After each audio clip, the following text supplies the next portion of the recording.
Thank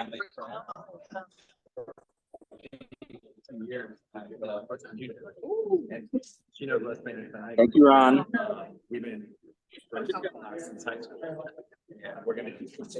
Excuse me. Not that there's anybody on the.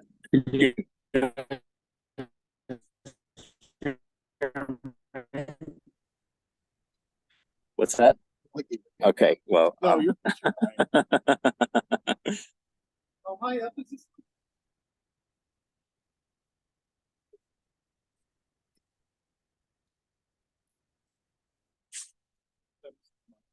Well, no, I mean, 62. Oh, that's pretty high.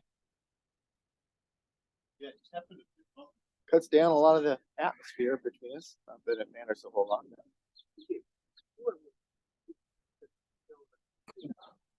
So the thing about this, it acts like a repeater, but it's they're very weak signals. They only put like 100 milliwatts. So they don't need much, but we can slide the sight. So I'm going to turn squelch off so that we can hear better. Hear it no loud, a little bit with the twist. We'll explain all this stuff in a step. But the exchange is your pulse sign and your grid score. Now I record everything. It's kind of fast and furious when it's working, but I record it so I can go back and listen to the recording and figure out who I actually talked to in the blog or not. Because I can't remember. I can't do too many things.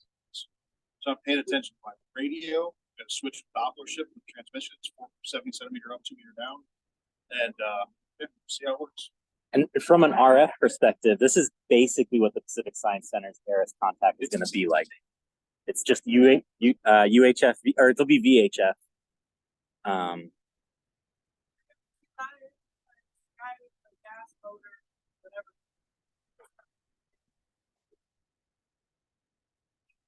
Good.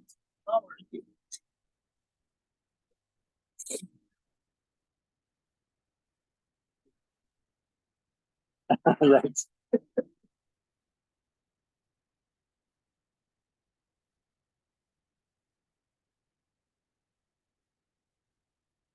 This is basically the loud part, adjust the polarization, switch to the yank. You got a full yank, switch, electronic switch.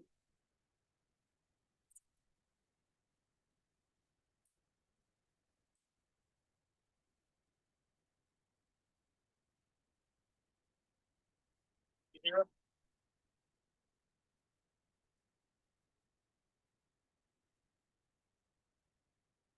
So is it coming up like this? Release the west.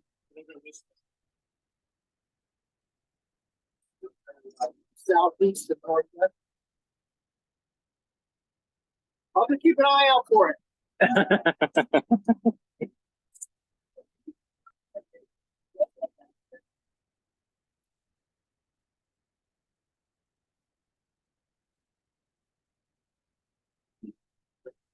You can hear something there. You don't hear something.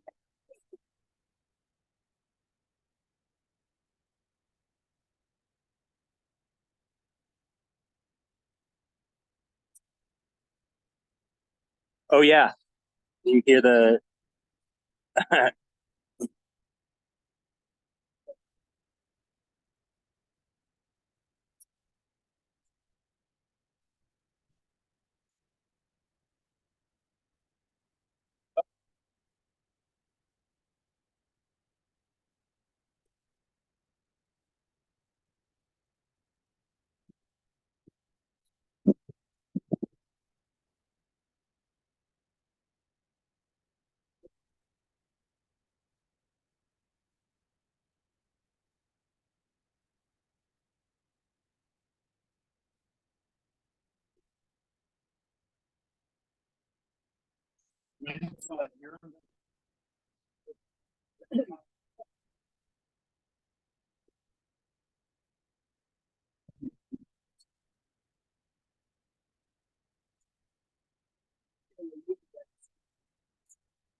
Whiskey 7, Fox Charlie Lima, Charlie November 87.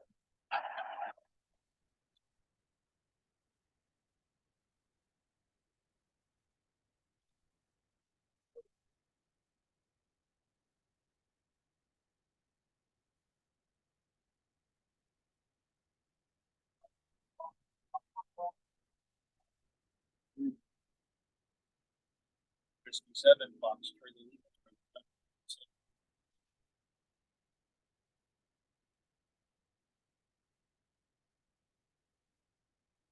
QSL 7-3s. Whiskey 7, Fox Charlie Lima, Charlie November 87.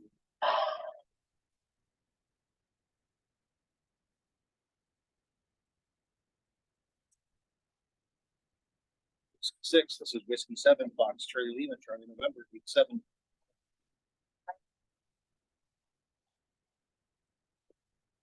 QSL 7-3s. Anybody else want to talk to him? Throw your call sign out there. Nick, get in there. Here, I'll do one. See, it's kind of fast and furious. Up there, man.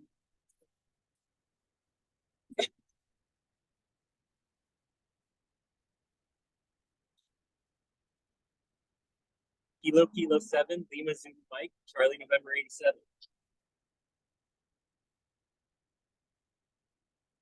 I see to keep that ball centered on the yellow. So hold it. Kilo 7, Lima Zulu Mike, Charlie November 87. See it? Circle? I think I'm supposed to show bubble.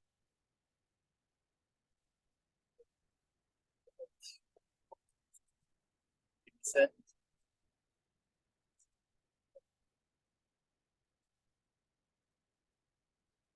Not very good audio.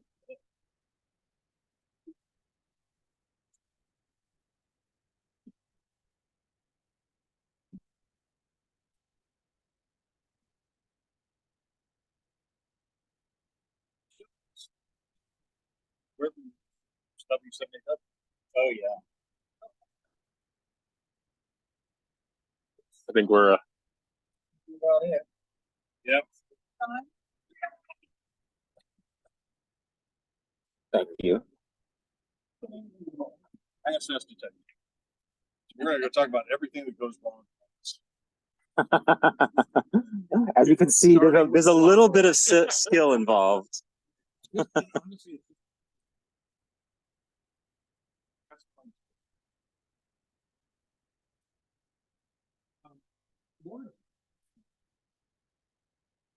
Chloe did it very successfully. Yeah, Chloe did.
Jonathan can't make it today because he's doing residency.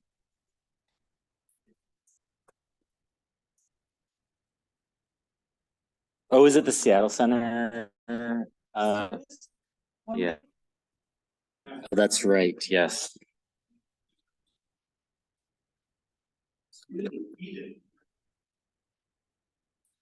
Oh, I told Miss Susan I missed her. Yeah.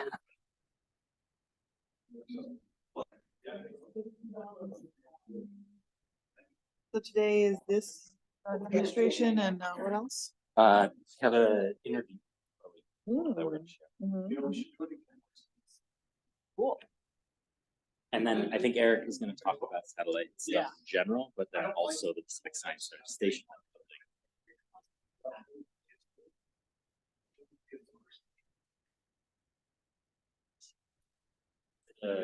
Surface. Yeah.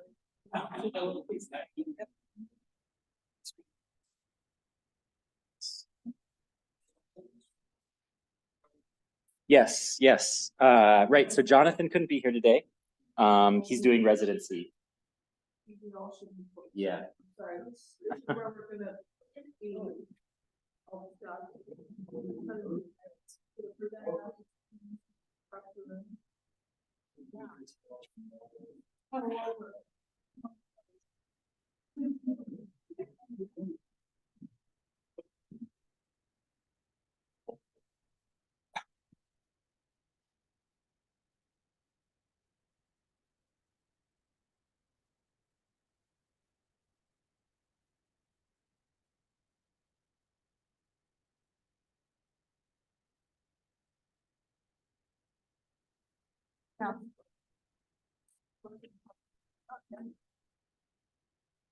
Yeah, so Jonathan couldn't be here today. He's doing students. He's very hard to get a hold of at the moment. I think he's on the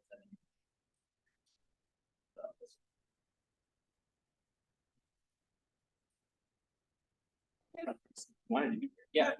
Yeah. So I guess I could say something about the weather or something. It's not Jonathan, no, it's meetings. Oh, yeah. But yeah, I guess the thing we wanted to, originally we were gonna have technologies. We're gonna move that. Instead, what we want to do, Eric, really great. The satellites and the science talked about a lot before, but we've got more and more details to share about that collaboration. So this is the Pacific Science Center is going to do an amateur radio on Eric's contact in the second half of this year. The proposal was accepted. There's only about 60 of these contacts that happen every year, so it's very prestigious. It's sort of like winning state. Those 60-year-old. Oh wow! So it's me much better than that. So we as a club are their part of the AIR program. They have to have an amateur radio club partner. That's part of the point of AIRIS is to spread amateur radio. And so I have actually additional clarification. We're going to go a short interview that I wrote 2 days ago. She was gracious enough to share our to tell us a little bit about the program that she's doing. And one of the things that she told me that she had done some research about clubs in the area.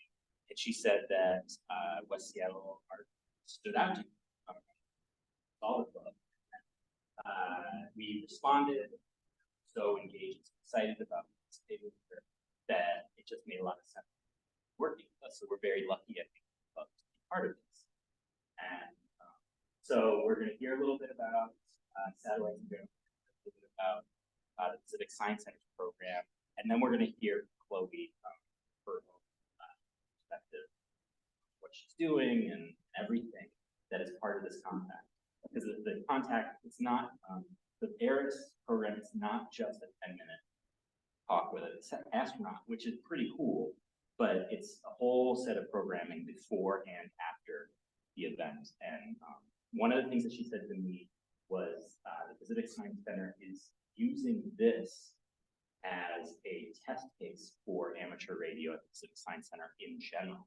And that, I think that puts actually some responsibility on our shoulders to show up for that and to help her build some excitement about that.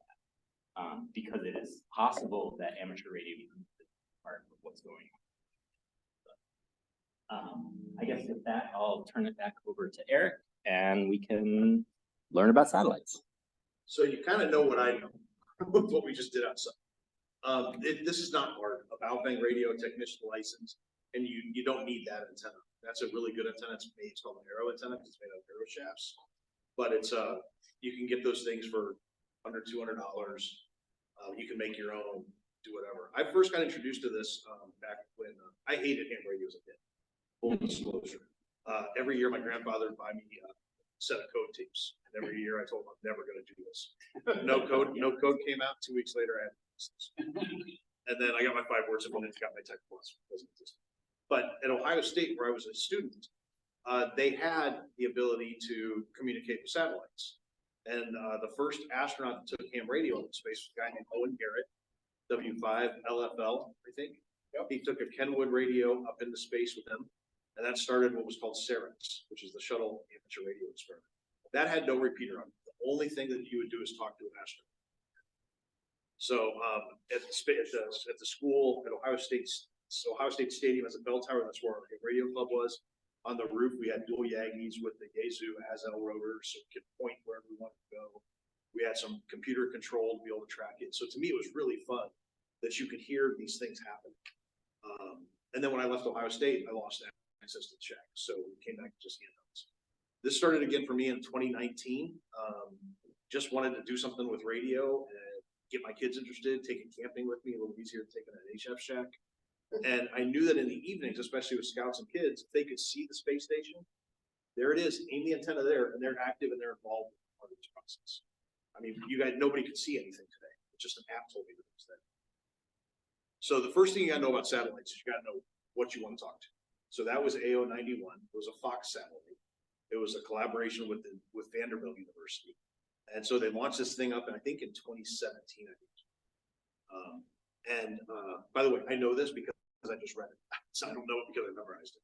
But this stuff, so they launched this thing, and it has the repeater in it that we use, but it also does radiation experiments. It sends telemetry back for the students at Vanderbilt to do. So UW has a program that does this. They have a Kooks in Space program for Washington State University to build these little microsatellites. They call them CubeSats. They're this big. You can make them 2, 3, 4, however big you want, whoever's. NASA has a program where they can allow nonprofit organizations to build a CubeSat and send it.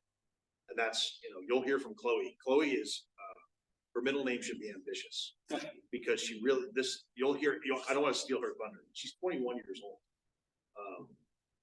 She's youth, so most of us are at least 2x that age. So what I'm going to show you today, this was kind of last minute. I really appreciate Nick for letting me come in and talk about it. But this is somebody else's presentation. I think she did a much better job than I did. There's a group called AMSAT, which is the Amateur Satellite Group, and there's actually a technical name to it.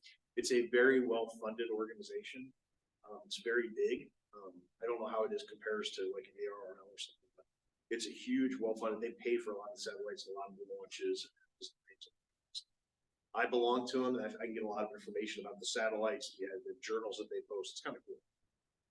So this is not your presenter. She's more qualified. So it used to be called Oscar, Orbiting Satellite Carrying Amateur Radio, before it started calling these other names. So here's the difference between your traditional HF stuff that we do and satellites. So right now, the bands are toast. I mean, I haven't been able to get on HF for a while, but that satellite's always crossing. That satellite will pass over us today 4 times. The ISS will pass over us 4 times. Now, you don't know when it's going to happen. So the ISS right now is at 2 in the morning. I have a club meeting. So that was kind of interesting. But the bandwidth is satellite dependent. So that satellite only can talk on two frequencies, or 1 frequency up, 1 frequency down. So I don't get a chance to move around range on most of these satellites. You need to have a big antenna for talking with HF. You obviously don't need a very big antenna to talk with this. A lot of people have worked the ISS with just a antenna with the radio. You don't need to have a lot of gear to do this. This stuff, the reason I like it, that antenna collapses down in this bag, and I work in Germany, and a lot of times I take this with me to Germany, just see who I can talk to. And it's really cool, because when you're in Europe, you can talk to a whole bunch of other countries all at once. It's like talking to another state here. And what's really fun about this is you can make a contact. The farthest contact I made away is Illinois through the space station, because its footprint, I'll be on one edge of the footprint, the other edge of the footprint. What you can see, we'll be touching both ends, and we can do it. Tucson, Arizona, I always said there's a guy in Wenatchee that's always on. There's a guy in Oregon that's always on. So you start to get to know a little bit, just like any other part of our hobby. There's parts of the community that you get. But it's small. You don't need a lot to take with you, and it's just a 5-block anti-break. And a technician license is all that you need, almost on the sentence. In fact, I can't think of one that doesn't do everything this does. And then you can go all sorts of places. Nick Scott, obviously, has set up here. He's explained for weather satellites. People do EME bouncing signal off the moon. It's just like anything else in our hobby. Geek out to another extension. So satellites designed just like you'd expect. A little computer. It's got a little mixer for the signal. Their antennas are very, very small. It's plane antennas. It usually has a solar charging system on it. You see the sensors, solar on almost every panel of it, because these things are just kind of spinning in space. So as they rotate, they're going to try and get as much signal as they can. There's FM birds, and there's linear birds. An FM bird is what we just talked to. So you use the FM signal to get to it, FM back. The linears are going to use single sideband or signup. So you're adjusting along the way to figure out which one you're going to use and what signal capabilities. We don't need to go too far into this, except a couple things I wanted to point out. That was a low Earth orbit satellite. So that satellite's going to pass the Earth about every few minutes. And so as it goes through and it rotates and it spins in different directions, it'll gradually move its way across. You notice this was south to north. There's going to be other times where it's going to be north to south, because it's where you are and it's arc coming to this time it was the up arc going north. Next time we can go to the south arc. So it's just, you never know where it's going. Geostationary orbit. This one's really interesting. This just happened. There's only one of them that I know of. It's called QO100. It's over here. These guys in Europe, anytime, day or night, can point to a spot in the sky because it's not spinning around the globe. It's in one spot. They're very expensive to get up to that I think 22,000 miles up. It's really high. But nobody from North America can hit it. You guys have space. We can make our own.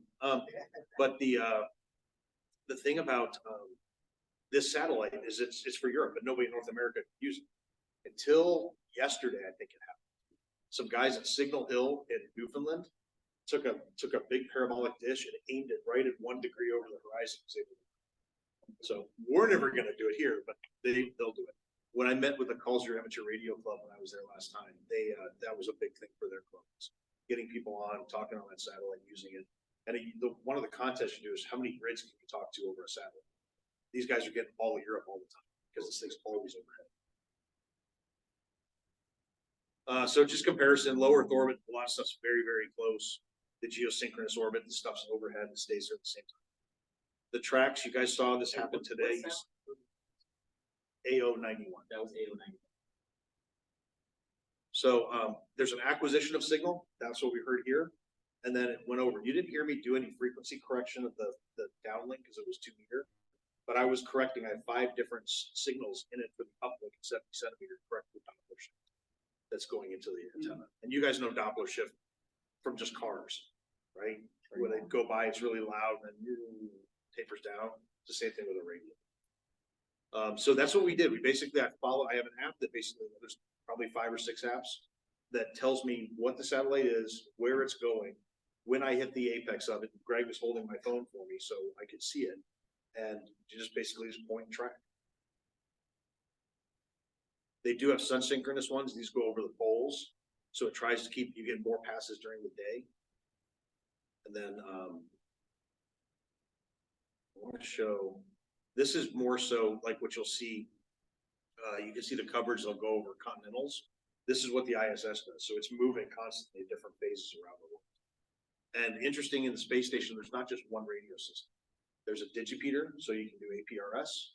There is slow scan TV, that's in the Russian module. They send down, when they turn it on, they send down every 2 minutes, you get a new slow scan propaganda-based photograph. And then they've got the Columbus module, which is where Kenwood radios are. I think it's still Kenwood that the astronauts use. They shut down the ISS's use during any EVA, anytime they're going outside the station, and anytime that they are having a vehicle come and go from the space station, they shut down. They tell us that ahead of time, so you just know, hey, I'm going to do this weekend. You know what? They're doing something in the return. The other interesting thing that I found out with Eris, when we did the phone call with them when they were telling Pacific Science Center, here's the orientation next, is that ham radio is the backup communication system for the space station. So if NASA loses its comms to the space station, they depend on us as the backup to that. So I think it's pretty cool. Was that in place in Apollo 13, or when did that become the policy? Actually, that's a good question. I don't know when, but I'll find out. I'll ask. I would be very. But they never had this technology the way it's set up now until they had the space station. So there was no amateur radio until Owen Garrett took them. So these are what CubeSats look like. Just these small little things that have little antennas sticking out of them. They're really small. And this thing, I think, does it say? Doesn't say its size. I've never actually seen one personally, but one of the videos I've seen, they're about this big. It's pretty small. And they're obviously small because it's expensive to put stuff in space. The first ones they put up, they were a lot bigger. I'll show you a couple pictures of them. Saudi Sat, so the introductory satellites that should work are going to be SO50, which is a Saudi Sat, AO91, which is the one we just worked, and of course the ISS. What I like about not doing the ISS, everybody wants to talk through the ISS repeater because it's fairly new. It's only a couple of years old. And so literally on weekends, it's just, you're fighting to get your name out there. But it is a better repeater. It's a much better audio than from what we did before. You can really tell the contacts. You can really make out the call signs. There's the CubeSats. So they talk about the modes. Frank was mentioning this mode A, the 10 meter up, 2 meter down. We don't use B and J's as much anymore. They use VV, so VH up, VHF down, UHF, UV. The one we did here was a UV, so it was UHF up and VHF down. The satellite is on this about 4 inches. The CubeSats? Yeah, they're tiny. They don't need much.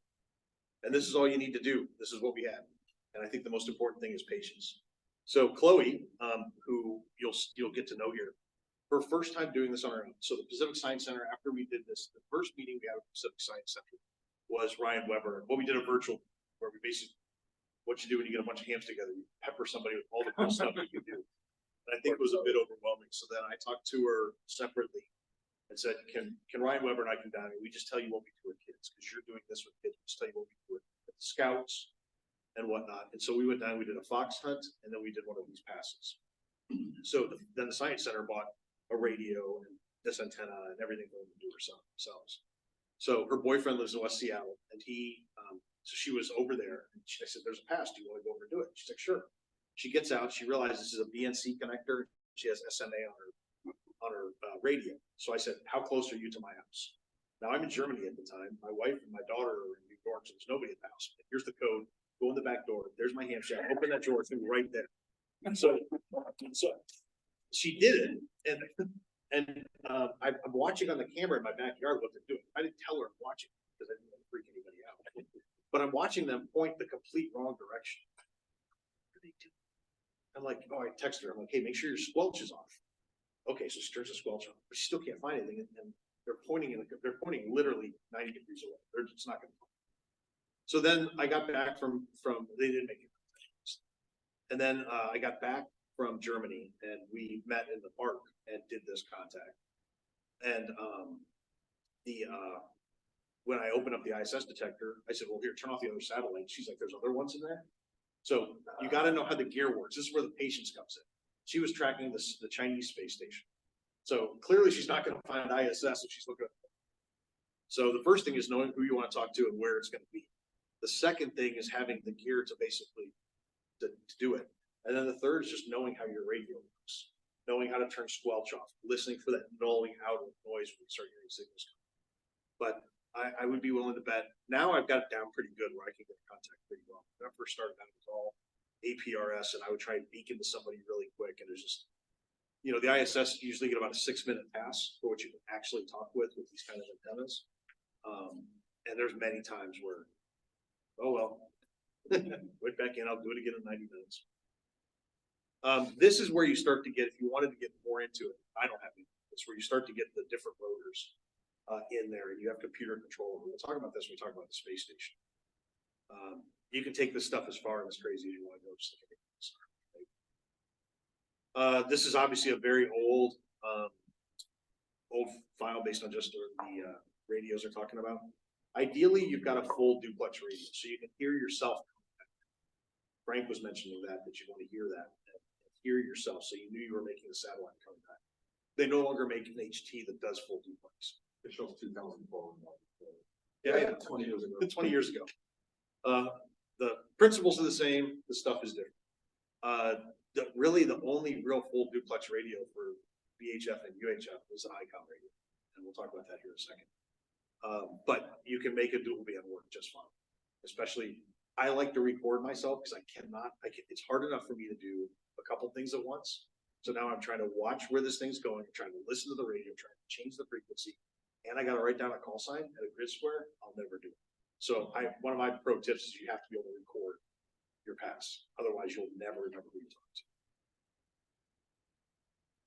This stuff is kind of outdated. There are satellite tracking programs, but now with everything on the web, use it on your mobile phone, the ISS detector. There's a great website called Heavens Above that'll show it to you. One of the tricks too, when you're using any of the software, is that you don't want to check visible passes, because then it'll only give you passes when the satellite's going to be in that dusk mode. So when the sun's coming up or coming down, so you'll see the satellite going over. You know, at 2 in the morning, you'll never see a satellite because the sun's on the other side of the planet. And during the day, you won't see anything either. And most passes happen for us in the summer during the day. The flip side of that coin, right, is that if you do have an ISS pass that's during dusk or you can actually see it. Yeah. And that makes it so much easier and so much more fun for scouts. So I took Lauren's scout troop on Mercer Island. I said, hey, you know what? This thing's going to happen. Let's go outside, because I was teaching them on the radio merit badge. So one of the things in the radio merit badge, you have to have a radio experience to see a shack. This is technically a shack. We gave them a radio experience. So one kid was holding the radio. All I would do is go in and adjust for the Doppler shift. And they were just throwing out the call sign. Actually, they're using Lauren's call sign because it was easier for me to remember. They're just pointing at it, and went over to the hill and cool. So it makes it a lot more real. To me, it's a lot more fun when you can do that, because then I don't have to look at my phone. It takes one of my problems out of the picture. They used to use, AMSAT has a piece of software called SAT PC 32. That'll give you an idea of its age. So it's not SAT PC 64. It's a good program, and it does rotor control. So you'd hit that up to an interface to be able to do that. There's a new device that hit the market that the ARIS told us that we should use. So we'll get to that in a second. Telemetry, there's a lot of satellites put some telemetry down, so you can get information about radiation patterns or whatever that satellite has to offer. This is the kind of stuff that Nick was talking about, or he will talk about, with getting weather satellites, getting feeds back from NOAA satellites. The Doppler shift, the only thing I want to say with that is that if this frequency is centered at 436.795, you start above by about 5 to 10 kilohertz, and then you go down by about 5 to 10 kilohertz in the loss of signal. So what most people do is they program 5 frequencies or 6. The transmit frequency, and then there's 5 receivers, and they just cycle through them as they're going through the list. I think that's really all I wanted to share. Any questions about this stuff? Okay, so let's talk about ARIS with the Pacific Science Center. And by the way, I want to be very clear. This is not Eric's project. This is West Seattle Amateur Radio Club supporting the Pacific Science Center. And I can't do all this myself. This is, and I'm happy to help. I work downtown. It's very easy for me to get there with it. Chloe's working because she's an hourly employee. We do this hobby when we're off of work.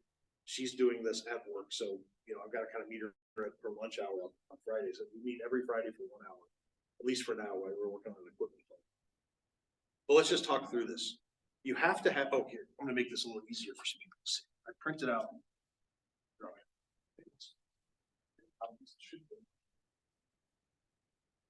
But what I did is, the first thing was we sketched out, what do you need to have? Eris puts out a plan that you should have. And, you have to have a primary station and you have to have a backup station. They really, really don't want to do everything to have a pass. Because it's being live streamed, everybody's watching, you've got these kids, you've built up this excitement for months, and then it doesn't work. So the goal that I had was to get them the idea and concepts of a station fast enough that they could buy it all and have it ready for June. They've got the capital budget to buy this whole station, but we'll talk about a potential partnership with ICOM here in a second. And you'll notice that what you have in front of you, the printout, I think is Yaesu on it, not the ICOM. Let's just talk about ICOM right now. So it was Jonathan's idea to reach out to the head of sales of ICOM, which is based here in Kirkland, and say, hey, are you guys interested in a partnership? Because I was going to ask if they would just donate that radio to the Science Center to free up some funds, because the cabling is going to be super expensive. 500 feet of LMR 400 is not cheap. And so ICOM wrote back 4 business hours later and said, we're not going to donate a radio, but we'll give you a station on loan. Because if we donate it to you, you're going to use it one time, it might just go on the shelf, you're not going to use it. But if we give you a station on loan, we will be responsible for constantly upgrading your equipment. So we're going to meet with them. They are meeting with them next Friday. They asked me to be there in case they ask any technical questions of like, what do you want? Why did you pick this? Things like that. So it's really their thing. This thing blew up for Clove because the concept was, we'll just do it. I'll lead it, kind of pet project on the side. Now you've got a major vendor that wants to come in. It's their 60th anniversary year. I think they want to make a splash. Selfishly, don't tell anybody this except people in our club. The reason being is I don't want Eris to find out about it and try to get a relationship with ICOM before the Pacific Science Center gets a chance to have a relationship. Who do you know about it? Eris. Oh, Eris, yeah. The Eris organization. I don't want, and by the way, you don't need to buy a station to do Eris. I didn't know this, but I found it accidentally online. The ARRL has a station on loan, so they will mail you everything you need to do this station. They'll send it to a school a couple months in advance. Now, granted, there's only 6 contacts that are going to happen over the next 6 months, so there's only one of these stations to go around. But it's a shack in a box. Everything's wired and it's ready to go. And it's pretty cool. It's one of the YouTube videos that taught me a lot of what I needed to know for this. So you can see in the upper left, there's the Yagi antennas. It's going to be a cross-mounted beam that can have elevation and azimuth. It's the only one that's really commercially available in the market is made by Yaesu.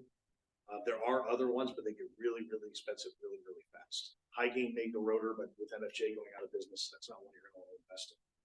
So this is going to be controlled by a device called a SAT track with CSN. CSN purpose built this little microprocessor that you connect to via Wi-Fi. It takes all the information it needs to know. It knows what satellite you want. It knows how to read the capillary elements. It produces a map and everything over a web browser, but it controls your radio. It controls ICOM radios and Yaesu rotors. It was kind of purpose built for this kind of an implementation.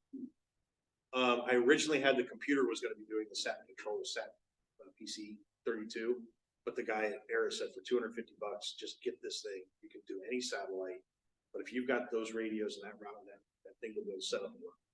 So we went with that. So getting the station laid out was pretty straightforward. You can see I've got 2 sets of lines here: the primary station on the left, the backup station on the right, and then what has to be outside and what has to be inside. Nobody at the Civic Science Center before Chloe, one kid had his radio license, but nobody really did this, so they didn't really have the expertise on staff. And I went through their entire board and all their advisory members, and cross-reference them in QRZ to see if anybody did have one. They didn't. So this was really coming from a point of, we don't know what's going on. So the first meeting was trying to figure this out. The next meeting we met with Jen's in charge of the IMAX screens. So she set us down. This screen is going to be 70 feet across and 37 feet high. We're going to be sitting on a table off to the bottom left. We'll have the radio there and a radio operator. Ideally, it's going to be somebody like Peter or Chloe, or we get a scout that already has their license, somebody that can run it. So we put more young faces down there. And then all of this is visual feeds that are going to come into the IMAX screen and feed out. So an image of the radio screen, the track of the ISS. The ISS during daylight passes has a camera pointed to the Earth. So if it goes directly overhead, we'll be able to see Seattle and Puget Sound go underneath the ISS. I wanted to have a camera on the roof because one of the things in trying to figure this out, nobody post a picture of their antenna. Everything's inside the gym or inside the classroom, inside where they're doing this contact. I'm like, I want to see the antennas. How does this work? What did you use? And then obviously some sponsors things there. You can see our little mocked up logo I put down there. But you know, we'll be down there. So the ACS is offered to help with them.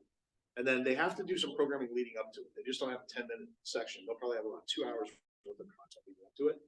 But they're trying to get, there's a woman here that was on the ISS. She lives in Kirkland. She's an educator. They're trying to see if she's going to be in town, that we want to come over and talk to the people in the audience, which hopefully you guys will go to too. They're also, you can also request an astronaut from Houston to at any time talk to them about what life's like on the ISS. Almost all astronauts, I don't know if it's a requirement, but almost all astronauts now have to have their technician license. So kind of cool that NASA's required. I just want to interject. So everything that you're seeing on the prior slide, on this slide, this isn't like something that's pre-baked, final, and comes out. This is entirely like amateur design built. Everything you're seeing on the screen is open for input from the club. We are the that are supporting. Yeah. And by the way, this doesn't exist anymore. All these ham clubs have to help all these places. I only found one ham club that published how they helped a station be built. And I did this in Visio because I had to see it. And I wanted to understand what it looked like. And I knew that Chloe, who didn't have much experience, had to explain it to other people as well when I wasn't there. So again, it's trying to get that knowledge into them. Anything here is, hey, you can do that better. I want to hear it. In fact, to the next point, I just want to hit on this real quick. Again, this is not Eric's show. I don't want this to be Eric. I want this to be the club.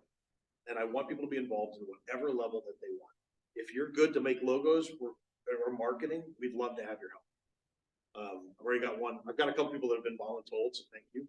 Tom's already helped me with asking questions about cable and cable runs and things like that. Dave Hiller's been fantastic in reviewing these plans and making sure we've got things correct and pointing out where we might have some problems. And you got Ron lined up on. Ron's going to answer some questions about high altitude ballooning. Yeah, so Chloe's already asked about what do we do after this? And so I told her what they do at Raceback Aviation. I introduced her to a teacher there that went through the ARL educator program. She applied to go to the ARL educator program next summer, or not next summer. So there's a lot brewing here, and it's an opportunity for us to try and inject the knowledge and inject the passion and then get out of the way and let them do it. Because I really want them to know this. If this has to depend on one or two of us as volunteers, it'll be the last time we do it. And I think if you are looking at this, there's still room for participation. So like, this is a great time to ask questions. It's a great time to show up, excited, there. That's fundamentally, this is a fun. We're gonna grill you at the end. Oh, you can. It's gonna be a tiny grill. Well, no, I mean, of how we can help, because I can't look at all this without, too technical, okay, where can I fit? So we'll ask at the end, what are the bits and pieces you still think need attention? Right, and I'm still learning this too. So one of the things we had to do when they submitted an education plan with their proposal. That's what got approved. Then we had 2 or 3 weeks to come up with an equipment. So this is the easy stuff. Wait till we get to the hard stuff. But the hard stuff I think is mostly done. It's not very technical. It has to do with physics. But input's welcome. A lot of you have more experience than I do in this stuff. Every piece of feedback is a gift, so I want to hear as much of it as we can. And I also, if you guys think there's a reason, I put a sign up sheet out there. I asked for assistance. Not many people have signed up, and I get it. We're all busy. This is a hobby. It's fun, but I don't want anybody to think this is too far above me. I can't do it, because you basically just saw the limit of my knowledge. Do you want to borrow that antenna and take it home and use it for a week? I really don't. So I want people to be involved in this. And one of Jonathan's ideas and Nick's was, let's use this as an opportunity for the next few months until this contact happens to educate our club on what satellites are. So maybe we learn a little bit more about it and find that there's something new and expose people to. So back to that screen, one last question. Like you went, it's a big screen, and I'm like going, what is the big screen and where is it? And how long does it run? And why do I care about the big screen? Okay, so they have an IMAX. They have an IMAX projector. They've got 2 of them. They've got the Boeing's theater, which is their main one. This one in the Packard theater, which is on the northwest side of the campus, closest to Key Arena. That's where they're gonna do this event. So what I said Okay, is, so it's an my first, event day. it's an event. Okay. And it seats 300 people. They're gonna try and get a bunch of their youth corps in there to basically ask the questions. The reason I did this is because nobody makes it an interesting show. They do some cool stuff, but they didn't show, I wanna see the radios. I don't want this to be something that's hidden here that nobody else can see. So how do I get that out? Mhm. How do I get the satellite track up there? And my thought was, you know, KK7RLL, he works for Live Oak, which is an audio visual group here in Seattle. And I was like, can you bring me some projectors to project on the screen? Well, I'm talking to Jen, she's like, if you give me HDMI feeds in, or if it's websites, I can build all this together. So everything here right now is web-based. What is the day of this event? Okay, And and we will find out potentially. that's okay. You know, if I need to get it on my calendar. Yeah. So you're in Scouts, so are you doing outreach to all the Scout troops in the Puget Sound to be engaged in this? We're getting them, I want them to be invested, but right now the Pacific Science Center doesn't know how to bring on a youth group separate like that, to the way that I would envision you with Scouts. What I want to do is that I want to get Scouts that are comfortable in talking on the radio to be willing to learn how to run the system. So they could be there, they could talk. That's why I mentioned at the last net, I started a Youth on the Internet. So just trying to get young voices. It's now been 4 weeks in a row. We meet on the Columbia Tower repeater every Thursday from 7 to 7:30. It's low turnout, but that's just, you know, you're trying to get some kids started, because a lot of kids, we give them now things, they use it once or twice, then it goes, sits on the shelf and they don't use it.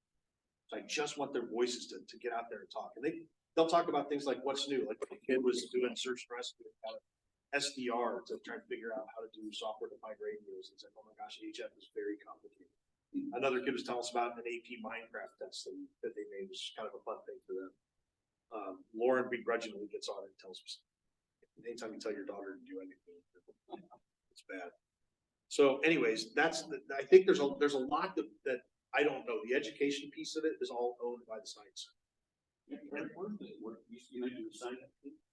It's a sign up genius I posted. I will post it again. I'll make sure it gets out. Where did you post? I think it was on groups and to the members email. Okay, so it's on the group side. I think so. Okay. You also can just tell me. So thanks for volunteering. Yes.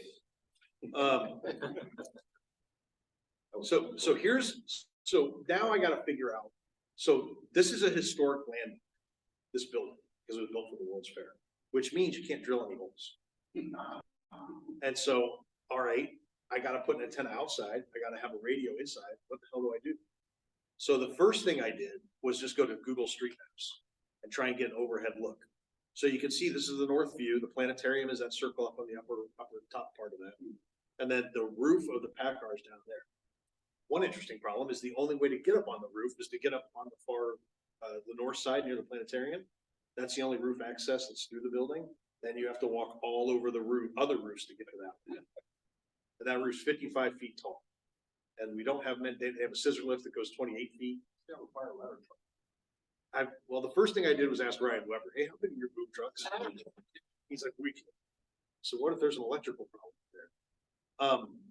But that's still to be determined. Worst case scenario, we box the stuff up in backpacks and whoever wants to find the ladder. But I really would like, this is where some real good assistance with the proper way to build, put antennas. Dave Hiller told me that one of the biggest problems that he has when doing systems like this is making sure the connectors are good. He did things with Meredith and the connectors were bad. It took forever to figure it out. So those kind of things. As you know, Ron does rooftop antenna installations. Great. Thanks for volunteering him. Oh, yeah, totally. Yeah. He's carried cement blocks up to roof sticks. And that's what we're gonna have to do is carry sandbags or stuff. Now, truth be told, if this thing sticks, the landmark board is gonna have no problem allowing them to put it. Their problem is that they don't want it to be seen from the ground. You know, if you have something that's overhanging or something like that, they might not like it, but an antenna on the roof, you could easily string some antennas across their patios outside. Have you guys been to the Pacific Science Center? If you haven't and you want to go, let me know and I'll work with Chloe to get you a guest pass. So I'm just gonna go back to your boom lift thing. There's a lot of opportunity. I mean, Ron has rented boom lifts. He knows how to drive them. He knows how to work them. You know, and I'm thinking there's a company who might, if they can be part of the sponsoring, who might contribute to. Well, as this starts to get press, I think we'll get some more help. Okay. And marketing and PacSci is just trying to figure this out.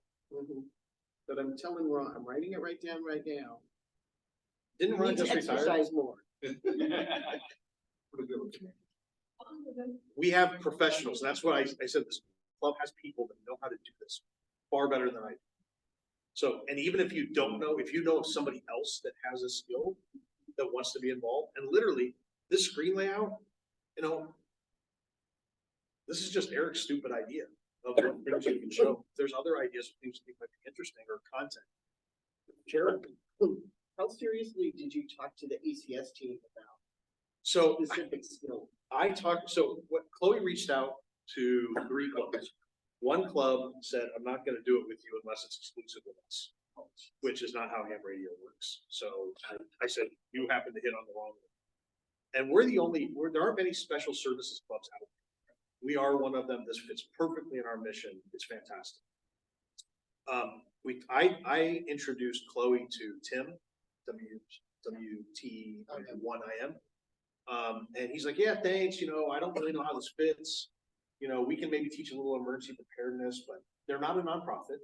They're not a club. But they have people within there where if I said, I need to talk to topic experts, I can think of all the people who have these special area interests.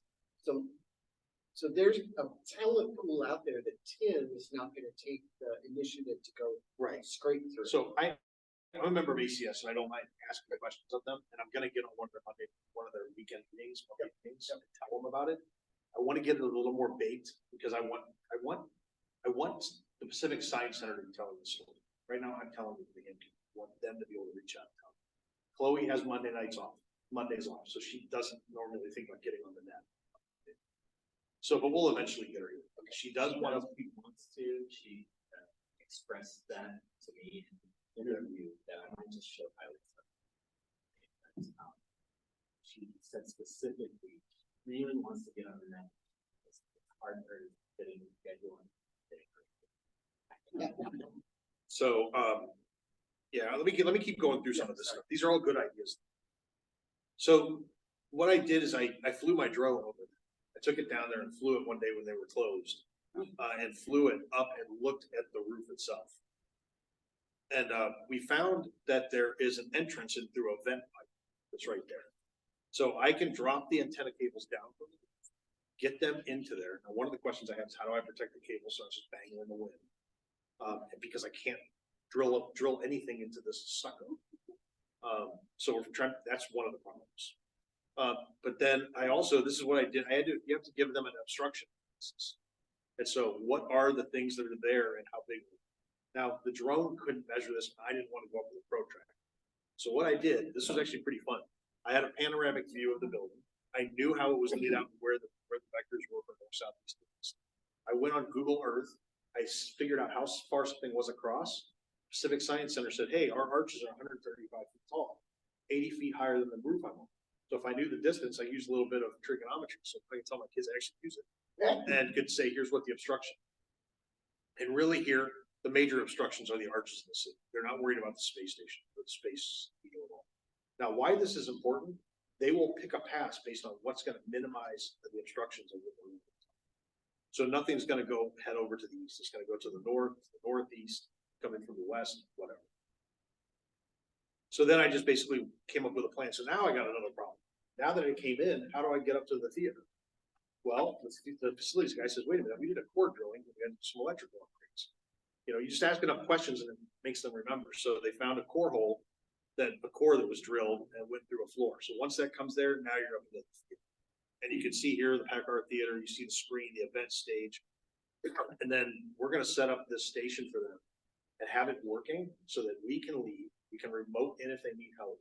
But I want them to say, oh, you know what? It's 1 o'clock.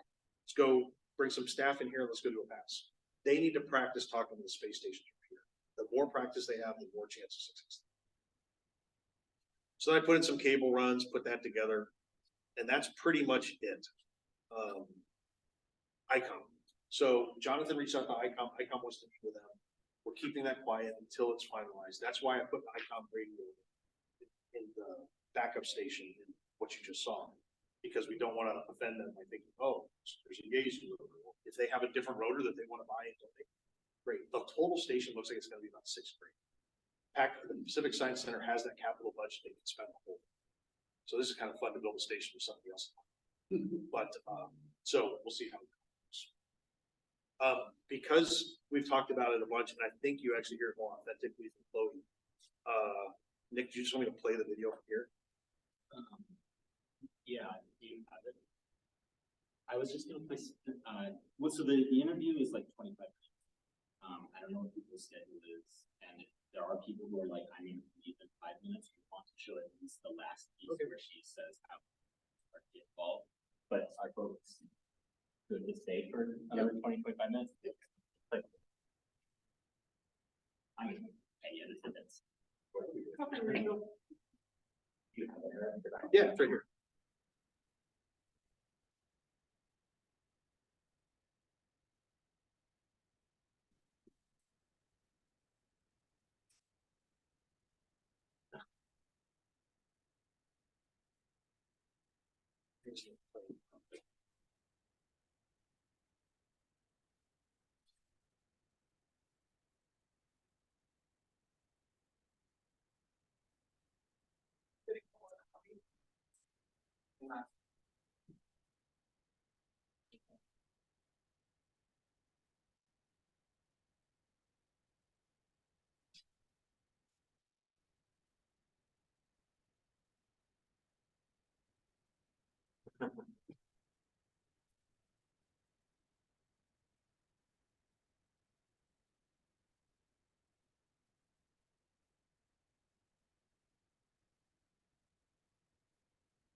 It's not my, it's the church. I didn't even see, what was it? That was some like movie. It should be HDMI 3. That's the only plug that's in that. Yeah, I don't know what happened. I think we had this problem. Yeah, because you were just, it was, you were plugged in, right? Yeah, it's just that I didn't have a signal.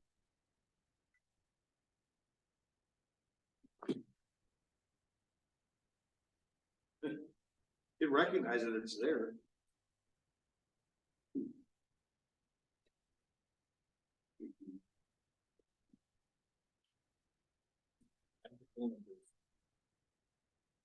Well, I tell everybody, if stuff worked all the time, I'd never have a job. You want me to give it a try?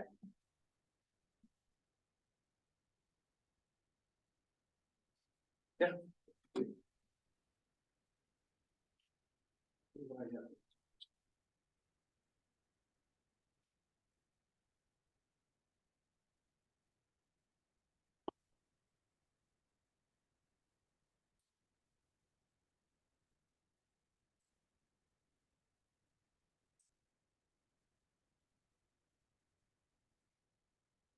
Something does come up, just give me a holler. Looks like it's doing something. Yep, there you go. It's up. The last 5 minutes.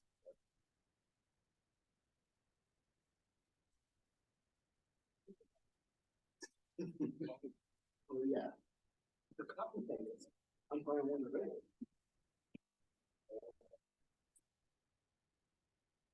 Chloe is a special, that's a degree in special education. Like I said, she's 21 years old. She graduated high school and college early.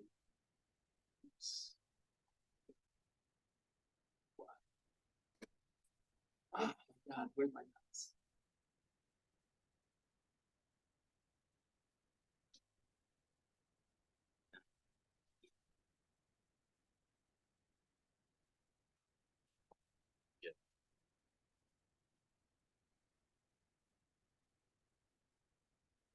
it doesn't provide audio. I recognize. Can we try yours one more time? Yeah, sure. Now that it's working again.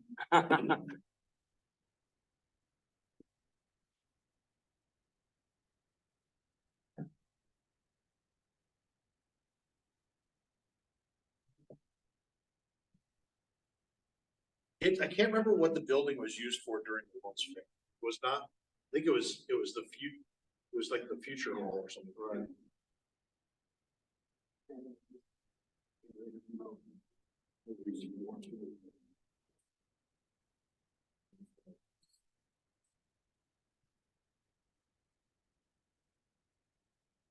So it's a paid position.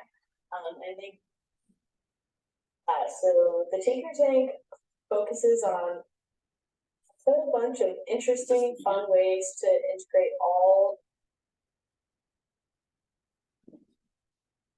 So my name is Clifford. I'm a makerspace facilitator in our Tinker Tank department.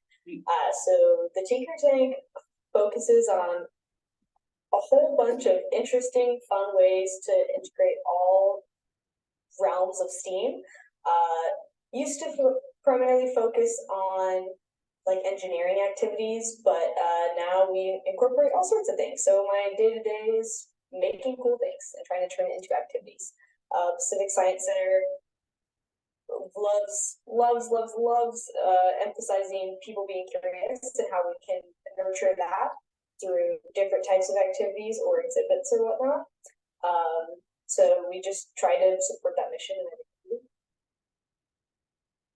So within our makerspace is where all of our equipment lives. We've got a Glowforge laser cutter, and we have about 9 or 10 3D printers. They're Dremel. We have silhouette vinyl cutters and sewing and surgery machine, spinning wheel, soldering irons, small scale wood shop, small scale technology shop to try and fix electronics and whatnot, jewelry making. Pretty much every tool and activity you can imagine is available for staff right now. On the floor, we host a range of facilitated versus unfacilitated activities. So we have a sushi Lego belt that rotates cups of Legos all around. So anybody can build whatever creation they're interested in. And we have Rigamajig, and for the last, since I've joined and since before I joined the team, actually, there's a rotating monthly activities that emphasize design cycle thinking. So this month's activity is cardboard couture. So we've got all cardboard and compostable materials, and we provide a few equipment items like cardboard shears or trauma shears to cut through the cardboard. We've got some safe slicing tools with ceramic blades rather than X-Acto knives, and we're stepping back a bit on this activity and seeing just what wearable items people can create. So we have a youth development cohort on site. It's called Discovery Corps, and they work with high school teens who essentially apply for a job here, and that job is to have a position within the cohort and go through the youth development curriculum. So it's a paid position, and they do learn some tasks like being on the floor, interacting with guests, sometimes facilitating things like our animal care facilities, tide pool, butterfly house. But they're never responsible for it because they are in a development cohort after all. They're just trying to learn these skills. And then they also have curriculum within their office where it's just the cohort itself learning various professional and scientific skills. Very cool. Yeah, that's great. And so you said these are like high school kids, and like how long is this program? Are these kids that they can be in it for all 4 years? Okay. It was only recently started after COVID, so it's not as formal of we've got this cohort of freshmen and sophomores and juniors and seniors. It's kind of a mixed bag. But every summer thus far, since reopening, they've accepted new students into the cohort. That's very cool. And is the Tinker Tank also open to just kids that are coming into the Science Center, or is it really aimed specifically at these programs, or how does that work? We would like to serve everybody. So Tinker Tank is still very much in its prototyping stage. Throughout the next 3 years, we're going to be going through major building renovations where the goal is to become a community makerspace where public can walk in or get a membership to access all of the tools that staff are currently using. To start prototyping, opening that up to youth, we're starting with Discovery Core, inviting them in sometimes. They're getting pretty good with our 3D printers. We also have a cohort coming in from the downtown school nearby, who comes in every Friday afternoon. And they're learning various tools too. And we've told them all, we made it clear, hey, we are guinea pigging all of you in different ways, and they're totally cool with that. They just come in interested, and then as we figure out what works and what doesn't, we might invite a public cohort in maybe in the mornings or something, so it's not as chaotic and we can really focus on. ARIS is really cool. So it stands for Amateur Radio on the International Space Station. It is a program hosted by NASA that grants educational organizations to make a contact, a 10-minute radio contact via amateur radio with actual astronauts on the ISS. And it sponsors these organizations to do so for free. You may have to pay for things like equipment, but overall the contact, you write a proposal. They choose whether they want to select your organization based on how much you want to teach students about amateur radio, and then you're good to go. And who's the audience for this? So it really depends on the educational organization. Typically, it's going to be schools, and primarily even public schools. So their audience is going to be students at the school. Maybe they invite their parents or nearby schools to come watch the contact, since it's a big and exciting event. For our contact, since we are a little bit different than a school, we're going to have our Discovery Core Youth Development Group be the students that benefit and that are actually talking to the astronauts. We're going to be inviting our summer camps that have followed a related curriculum to maybe view some of the activities that DC, which is Discovery Core, are doing with Tinker Tank. And if DC feels comfortable, they can facilitate those activities later with camps. And then in the audience, you know, attending this big event is going to be the public. And people interested in amateur radio already, people who have no idea what it is, but they think they want to be interested in it.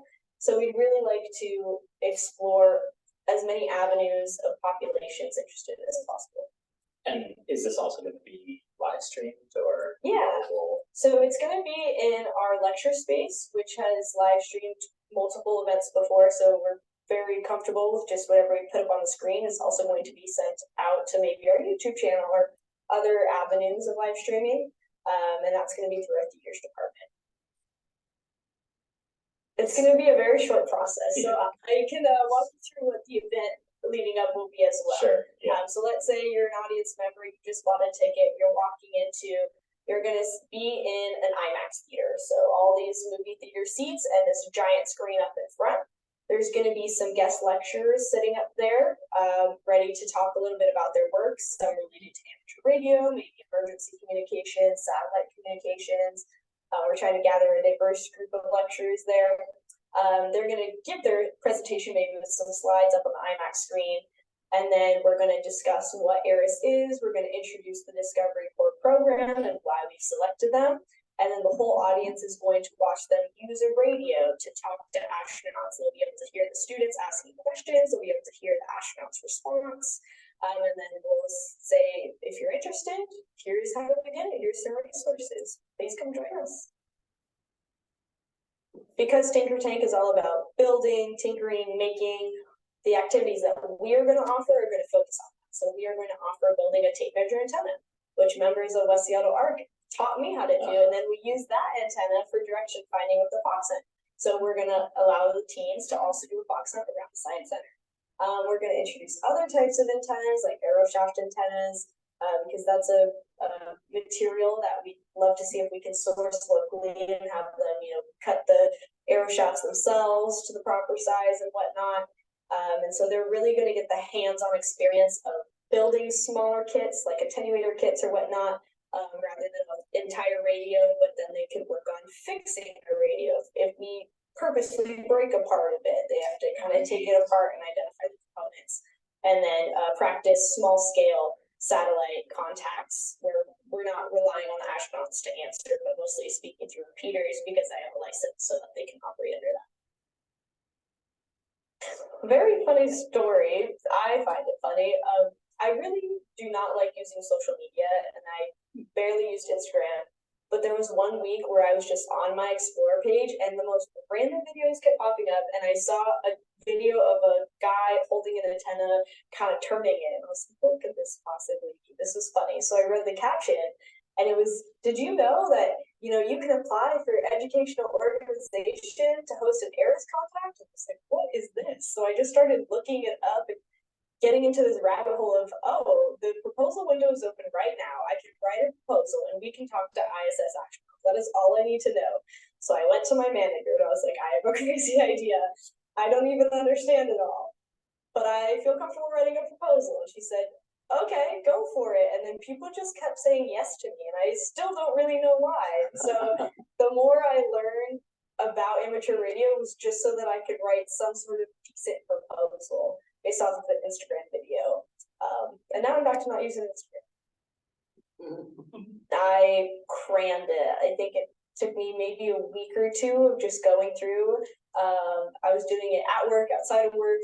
And it was fun. It was really interesting to learn so many acronyms and numbers and whatnot, but that worked for me to do it quickly. Yeah. And now when I see it in documents, I'm like, wow.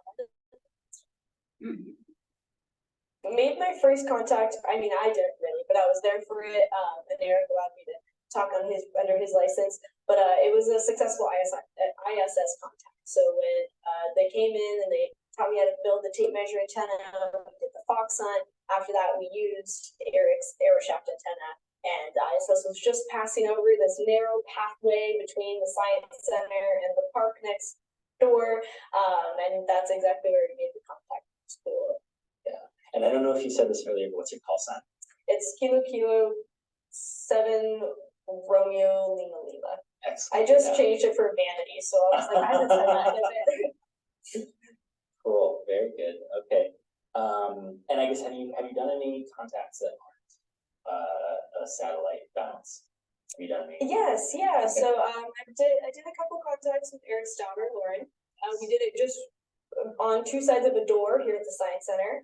We also have done it off of a repeater. And I do intend to join both WSARC on Mondays and the Youth on AirNet on Thursdays. I just keep forgetting to bring my equipment home for some reason. But one part of the proposal, you're required to work with an amateur radio club. So I just went on ARRL's website and just looked up local amateur radio clubs. I think I chose the top 3 that looked the most established. I went through everybody's websites, and West Seattle are really, really stuck out to me, but I wanted to just make sure we had any backup options. So I reached out to, I think, 3, and I did not hear back from 1. So I started seeing what avenues various radio clubs could help us with, because it seemed that the 2 I'd been talking to had different strengths. And so after just working through the proposal, getting approved, after West Seattle had already done so much for us in helping me learn about amateur radio very quickly and get the license, it was apparent that they were committed, that they were happy to be involved, that our interests aligned very well. So it was an obvious choice to keep moving forward. We haven't had our contact date selected, and that makes it very difficult to know when to start curriculum, because not only is Tinker Tank providing hands-on activities, DC also has formal curriculum that they'll be delivering, all related to space weather and satellite communications, and just any really topic that they felt was important to pull in, as well as our camps department that will be somewhat involved in the event and attending and really shadowing the DC youth. They've got a Mission to Mars camp, and so they have to know when to start that, so that the end of the camp is attending the event. And that's really difficult to know when to start everything when you don't know when it ends.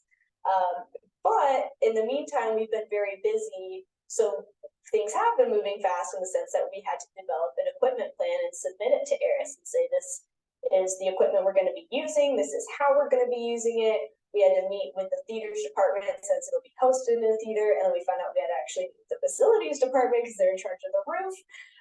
So just lots of meetings and figuring out how to get all the information we need, as well as checking in with ARIS every 2 weeks to describe to them how we've started delivering content and what our plan is for how to really space that out at a good frequency. So it's been busy in decision making. And then as soon as we get our contact date, that's when it'll start to pick up even more when we're like, okay, we're in this month. That means we can start now and do an activity once a week or whatnot. Do you know when we'll find out? We don't. So we get two mentors. We get a technical mentor to help with equipment and technical aspects, and we get an educational ambassador mentor, who has been the main point of contact for their own educational organizations, successful ARIS contact. And I reached out to that ambassador and said, how long did it take you to find out? And she was like, really short notice. They tell you what month that your contact will be in, but there's no confirmation that they'll tell you in a specific time frame. And then as soon as they tell you your month, 1 week before your contact, they'll tell you your contact. Okay, Does that make great. sense? So, like, it could be, I guess, we know that it will be in the second half of the year, is that right? Yes, it'll be earliest July, latest December. Okay, but it might be June, and they say, hey, by the way, it's gonna be next month. Yes. Wow. So we Okay. have to be able to just be committed to rolling out those activities and making sure that everybody is getting quality content. Of lots of ways. Eric took charge of developing the equipment plan, which is extremely helpful. And just really been a main point of contact, not just for the club, but for other people that we've branched out to. We're interested in inviting folks from Seattle Auxiliary Communication Services, or working with local amateur radio distributors to see if they'd be interested in highlighting some aspect of their equipment or whatnot. And so he's been making a lot of connections between me and those other contacts. He's also had a lot of experience working with scouts and mountaineers. And so just giving tips and tricks of how to get them interested, and establishing the Youth on AirNet so that RDC kids can see that other kids outside the Science Center are also using amateur radio if they're interested in getting their license. Using his daughter as an example a lot has been really cool, because then she can come and share her experience. So that's a much closer connection than just hearing about scouts we might never meet. So in all sorts of ways, it's been extremely helpful. Yeah, and I guess so. Eric mentioned to me that he's meeting regularly. Is that right? Yes, every Friday. Okay, very cool. We try to combat different issues that come up, like facilities and the roof access, installing the antenna, and then in the future, again, some of that equipment, just various things. So yeah, the main radio that we'll be hoping to use is going to be the ICOM 9700. And what's really awesome about ICOM is that they're a local business. And so that was a contributing factor as to why we decided to use that. And we're trying to use as many components from ICOM as we can, but they don't distribute everything. For the antenna, we're actually going to be attempting to build it ourselves within Tinker Tank. Wow. So one department that's been involved through this proposal process is called Digital Discovery Workshops. And they film digital workshops in their digital lab downstairs, and they distribute them to classrooms on our YouTube channel. And they're granting us access to their lab so that we can film our own workshops. So if we go through with building this antenna, we're going to be filming the whole process and distributing it on YouTube as like here's how we prepared for our ARIS contact, and try to do as much of it on site as possible. So that would be really exciting. And our plan is, if we can't really build it and have it up and running by June, we'll go with a commercial. And we've got that backup option for sure. We're gonna have a 2-meter Yagi and a 70-centimeter Yagi. Great. So it'll be Yagi. That's fantastic. Yes. Okay. Yeah. However, if we are building our own, one consideration based on some information we got from Will was a helix antenna, 2-meter helix antenna with like a spiral coil. Oh, sure. So we've got the primary station, and we also have a backup station. And that's required from ARIS. And they also require but request that you do as many test runs as possible with your primary station leading that, making sure that everything is working, you've problem solved everything. Also test your backup station just in case. We've also got a landline just in case. So they really want to make sure that everybody selected contacts was successful. And we would use slightly different equipment. So far, plan is to potentially use Eric's station that he has at home on a loan, since we don't have an intention to use it. But if that's something that we need to purchase our own, we'd probably use similar equipment. Surely the astronauts are not. Right. So that'll mostly look like using the repeater on the ISS and talking to people through the ISS. And again, the director from ARIS made some great suggestions on how far we can try to extend our reach with those practice runs to really try out the system. So that'll, once we get the antenna installed, we're gonna have everything very easily accessible to pull into the lecture space, but it will not live there. So we'll have to schedule it out. We might invite small groups like the DC cohort to witness these test runs, make it very clear we will not be talking to astronauts because they're very busy people, but we could talk to people all around the world through this repeater.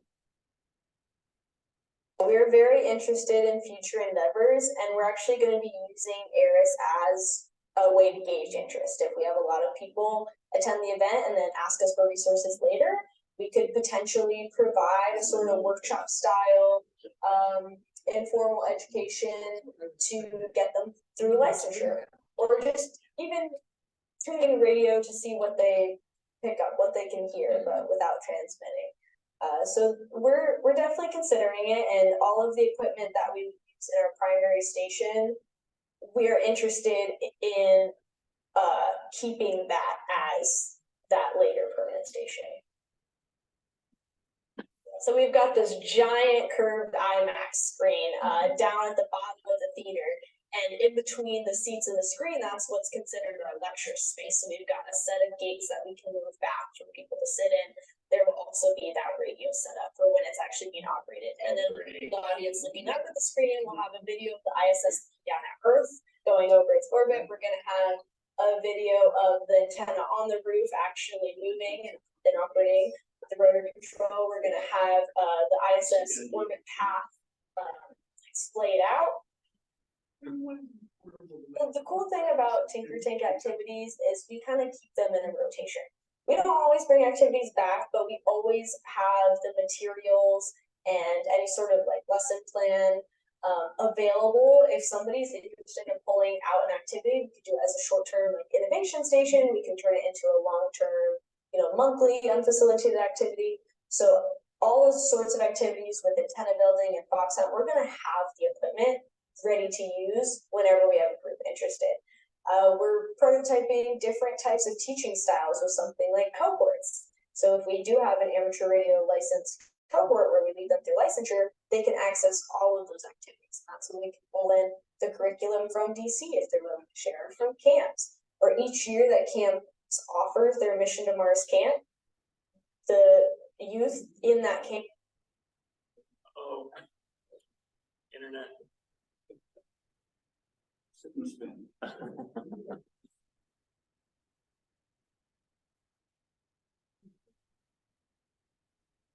I agree. Well, this is my hotspot. Yeah. What was it? Yeah, we'll send a link out. That's too bad. So at the end, I asked her how can we get involved? How can any member of the club get involved? And the things she said is she needs ideas for programming and content. So, she's a professional educator, but she's not a professional amateur radio operator, right? She doesn't have a ton of experience with that.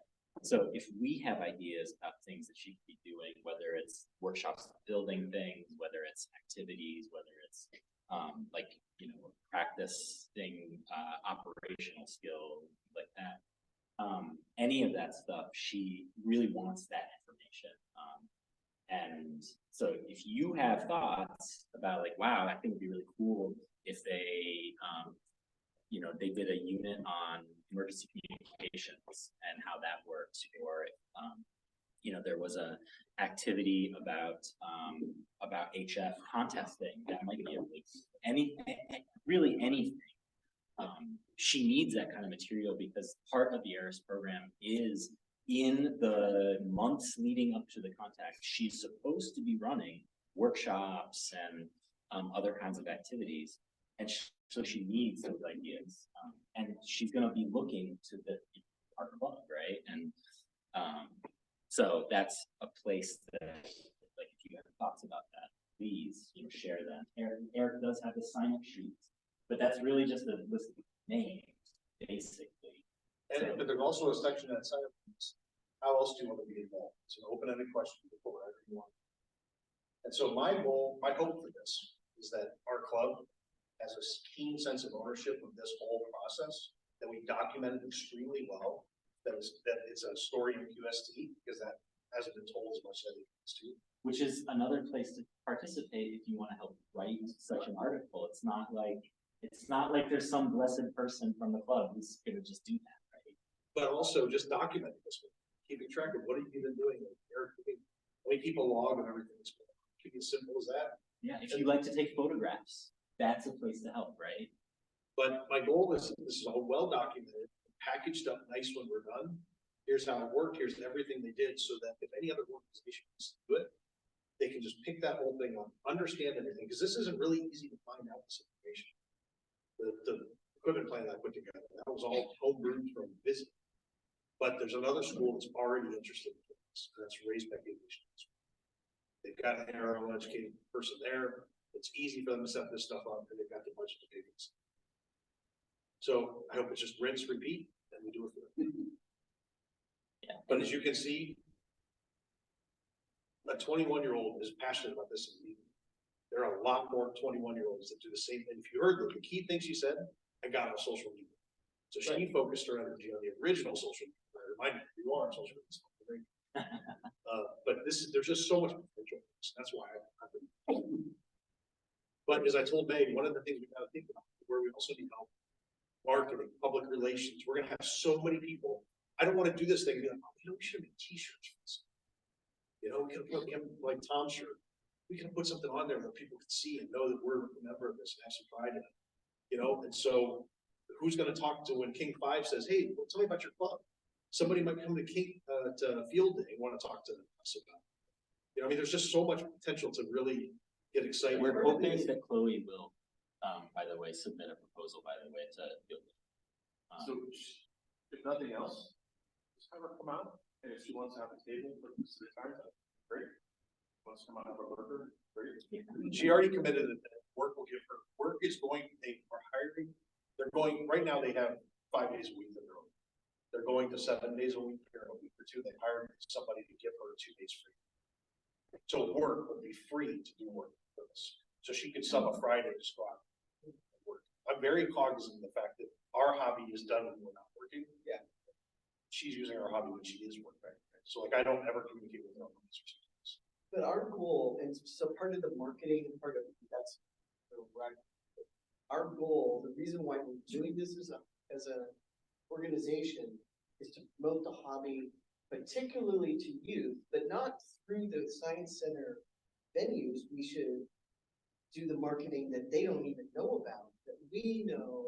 Yes. That we've already, got inroads to. That's a great point, right? She said to me, like, oh, I found this Discord server that is popular. And I'm like, that's like the tiniest little slice of the audience you need to reach. Right. You need to be thinking about how there's all of these other channels, and she just doesn't know, right? So I can help with that. Because I have to do that with all the hub stuff anyway. It's just the same thing, right? We're trying to get youth involved. Yes. And the other thing is that this interview that we just saw, that was on Pacific Science Center, the site, their facility.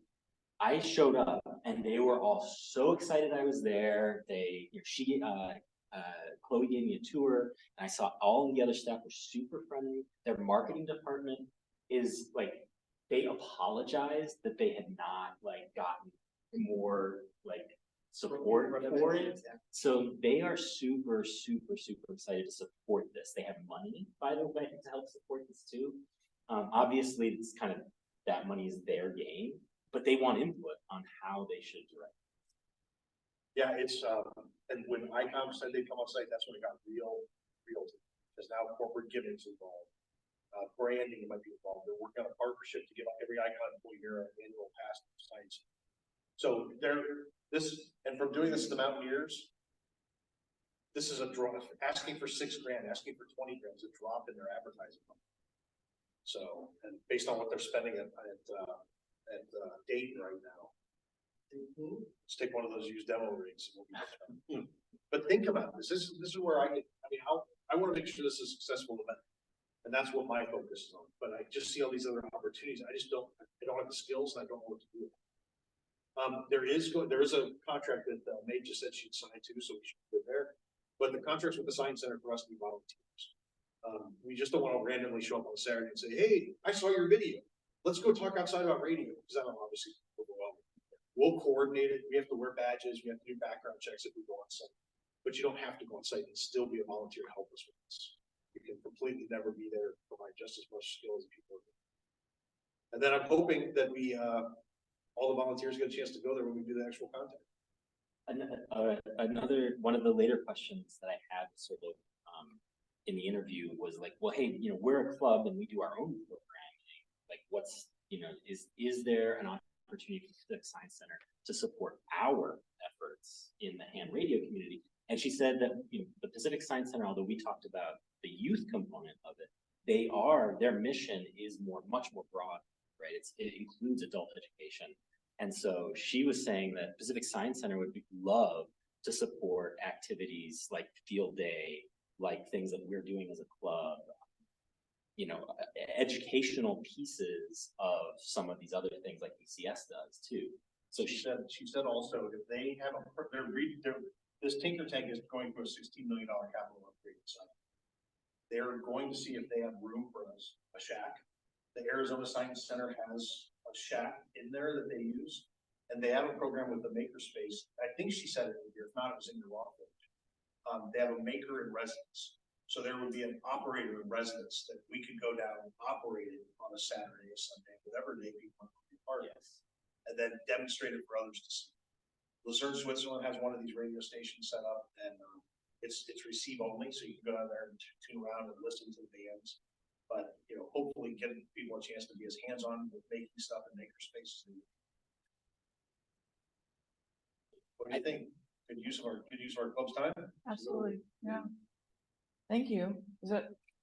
Yeah. Thank Do you. you want to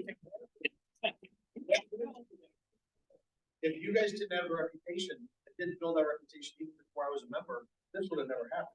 Yeah, she did mention that she was pretty selective of her process, and she Right. saw our extensive, history. Well, we were the first ones that showed up. Jonathan got right back to it, so and connected her with Nick, Lee Tiller, Ryan Weber, and myself, just people that do stuff with this and know how to educate consumers. There's a lot that's there. I think first of all, we're still good this fall.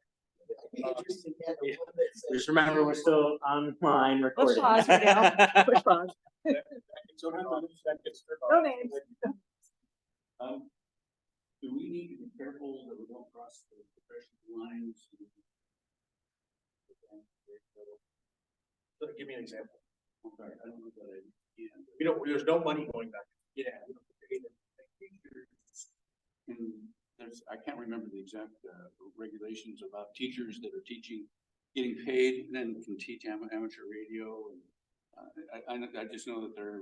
I think a teacher is a special use case, because they're allowed to be a teacher and bring in it's highly encouraged.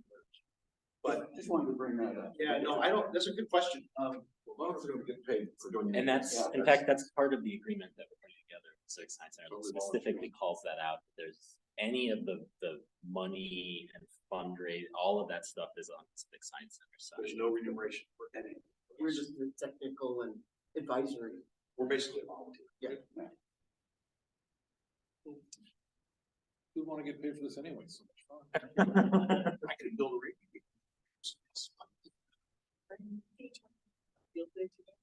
Yes. Sure. As well as our Yeah. vice president, I think we're, I don't wanna, Everything that awesome. I guess I will say, I think that that's part of the right after where it stops. I do strongly. We'll send the link back. What she has to say about how you can get involved where she talks about the maker residence program that she sees as like opportunity for us, for you, I mean, for Continuing enrollment. yes, exactly. And if you read between the lines, like, they're using this as a test case, and so to the extent that this is successful, that means there'll be more radio there. And to the extent that it's not, they're gonna look for other things. Are we posting this video also on our website, like under education, or whatever? So actually, good point. There's a new page on the website about working satellites that Eric wrote tutorial. That's up there now. He also wrote a page about the Pacific Science Center that we're gonna put on, and we'll include this video there. That's not up yet, but it's in, he's written all the content. I just need to type it all. So take a look at that too. Good thinking, Nick. Yeah, oops, sorry. And yeah, so our important topic is a field day coming up next month. So, because we'll have, I think, one club meeting prior, right before.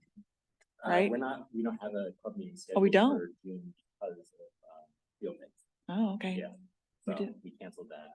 All right, well, we better talk about it now then, There's a Brian. couple of notes. Yeah, there'll be nuts, but yes. Yeah. agreed.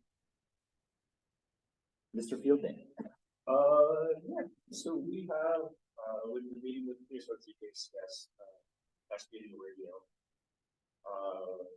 Realistically, we have the equipment, there's gonna be some more call for just general things. There is a definite call for volunteers. Volunteers means just showing up, coming out, hanging out.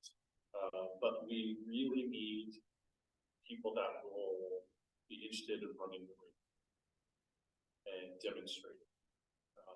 So that's something that last year or the previous years, like we have a whole program of events. But where we really kind of fell short was people wanting to run the radios, which, either to demonstrate or go to station. So, but we really just want people to come out. So if people, can't run the radios, so anyone that's interested, we have a couple websites. One just went live a few days ago, but the first one was the Seattle Radio Field Day.org. That is just the general site. On there is a link at the top for if you're interested in volunteering, participating, or even coming out. Originally, it had a section where you had to put a call sign, and we're like, well, we also want non-ham radio people come out, so we dropped the call sign requirement. So now that anyone that can go there can sign up and just say they're interested, or they can mark down stuff that's interesting to them. But on that page is also now speakers. So if anyone is interested in basically giving a talk, we are asking people to submit sort of like a mini proposal, like, hey, I want to talk 45 minutes about this. And last year we had everything from water purification, flashlights, solar, go bag, and so really, if there's anything within the sphere of emergency preparedness, amateur radio, volunteering, it could be community organization as well. We are asking people to go on there and just. Is there a deadline? Because there is a schedule Yep. to be made and stuff, so. So there's a deadline. I don't know off the top of my head, but it's Okay. literally in bold print at the top of it. Because we do want to have some people sort of dialed in before.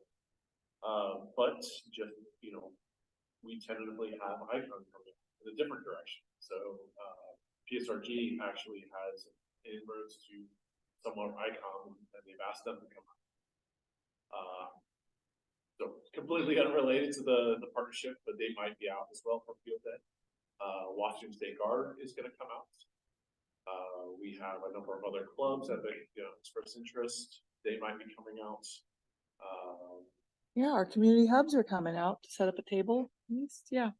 But yeah, so How many speakers if I could get? Well, No, we'll talk.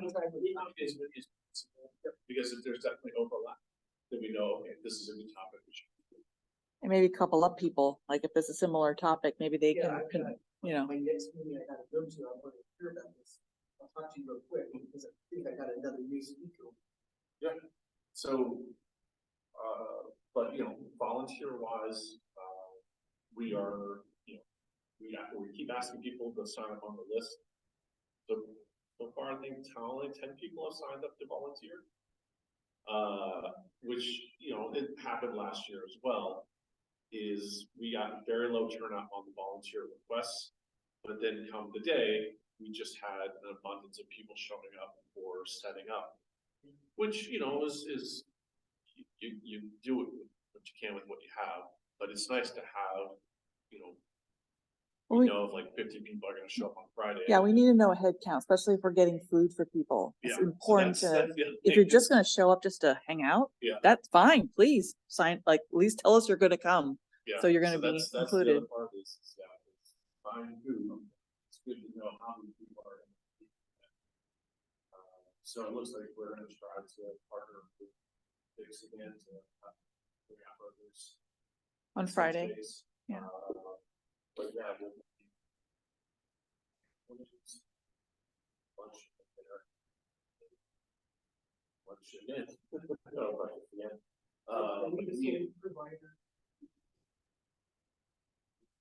So we were doing. So, All right. so yeah, so any interest whatsoever, if you think you're just gonna pop out, put your name on the list. You don't necessarily have to do anything, don't have to do anything technical, we just wanna know if you're interested. So the priority asks are on, at the radios. Yep. Right? Another priority is usually cleanup. Yep. Right?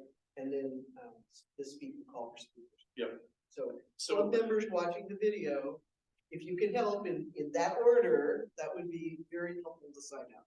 but yeah, so definitely, you know, we want people to sit out on the radio. And trying to demonstrate, this is how you use it, this is what the call sounds like, this is like what the interaction was. But also helping other people to get on.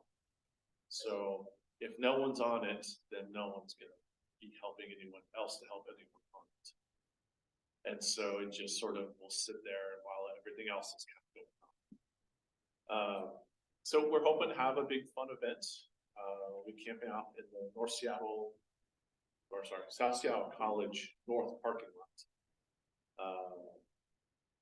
And it's shaping up to be a big event again. When you're signing up to work with radios, are there specific times? So not yet. Full disclosure, we tried that last year. We had a time slot set up. That just, no one signed up for it. Like, no one even like. Because they all want to be flexible. Yeah. So we didn't put out one, this year, but. But if somebody's gonna volunteer and say, you know what, I wanna be on the radio, but I'll do it from 1 to 2. Yeah, so you can put that in there, yeah, so there's we used to allow us, what you know, if you wanna run the radio, have someone do that, just put that in the comment section. This is still a work in progress, trying to figure out. Every year, we kind of try to figure out, you know, what lures people out, what people wanna do. So we've experimented with, you know, having, you know, ACS, PSRG, and West Seattle's, you know, yearly picnic at the same time. just to see if we can get as many people out as possible. Because, you know, our roster is pretty big and deep. PSRG's is pretty big and deep. ACS as well. But when it came to volunteering on the list, you know, there's 10 people. But the nice thing is 2 people do show up, so. We'll sign up for that list, with everybody else. only we can see that. You don't people think like, oh, run. Yeah.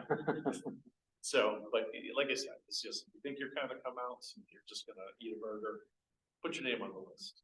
If you think you wanna do more, you know, there's a couple of like drop downs and some things that fill in the blank. You know, and it's, but yeah, like Cindy said, we have the big setup, the running the event, and then takedown. And the last thing that, you know, over the years, and Cindy's well familiar with, and Ron, security at night. It's just, you know, we just, so far we have actually are engaged. But there'll be, you know, other things we might need to do, and some of that stuff could be actually making runs to the store to pick up stuff. We are going to be asking people, like I've done this the past couple of years, and it was, I've gone down to the fire commissary to pick up all of their chairs. That does take a huge part of my day when I'm trying to help set up some of these other things. So I'm looking to hopefully give that to someone else. So if someone has a truck and they want to go pick up a bunch of chairs, you know, we're going to be asking for stuff like that. Okay. Any questions for me? I just have one. Yeah. We have, I'm new. Yeah. Have you ever tried the call line where each person who's involved calls 5 to 10 people? We have asked, Specifically? yeah, we've asked, and you know, truth be told, I don't know how successful it was. We just basically said, you have someone that you want to bring out, you want to, you know, call them.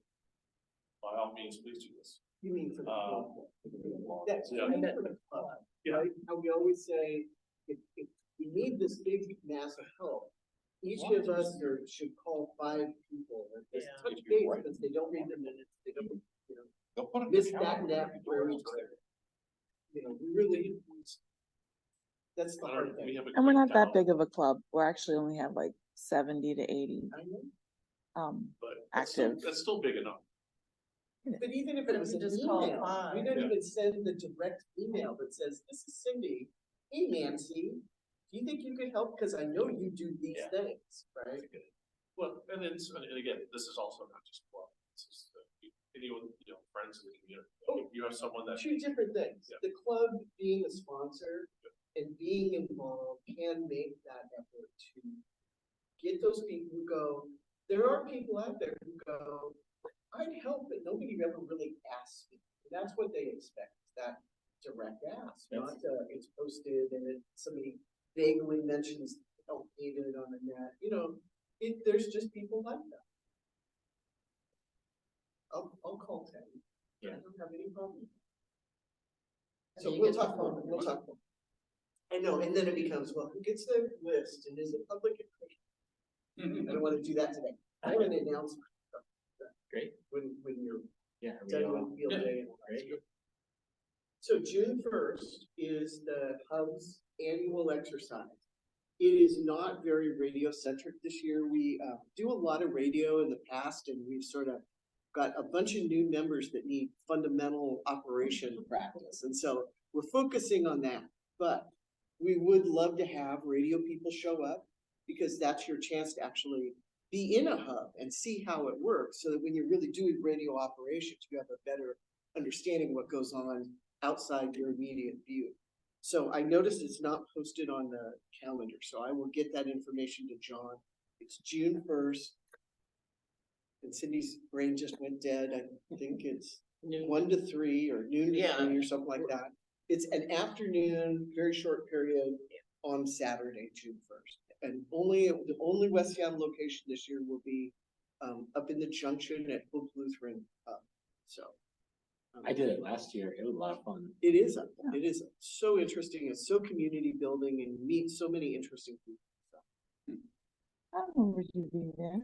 I was in the South Park one. Yeah. Okay, that was at the Hope. Yeah. I'll be able to see that.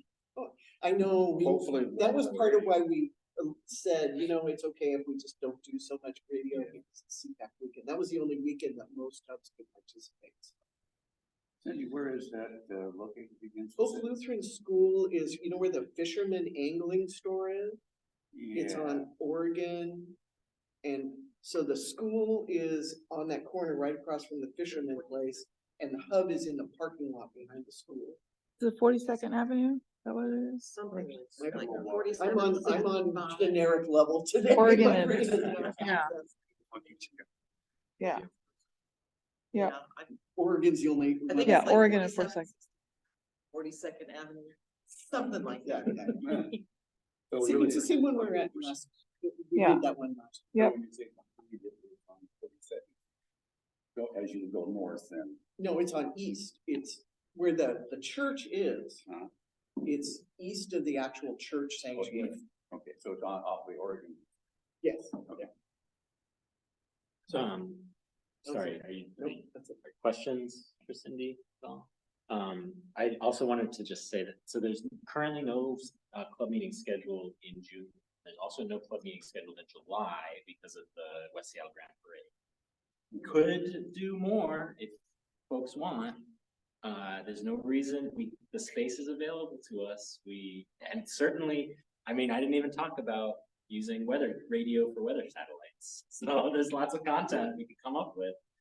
We just thought it was too much between. We could do another mesh. Yeah, in fact, we have Amy and Madeline still do want to talk about LoRa, which is another kind of mesh. So we have stuff.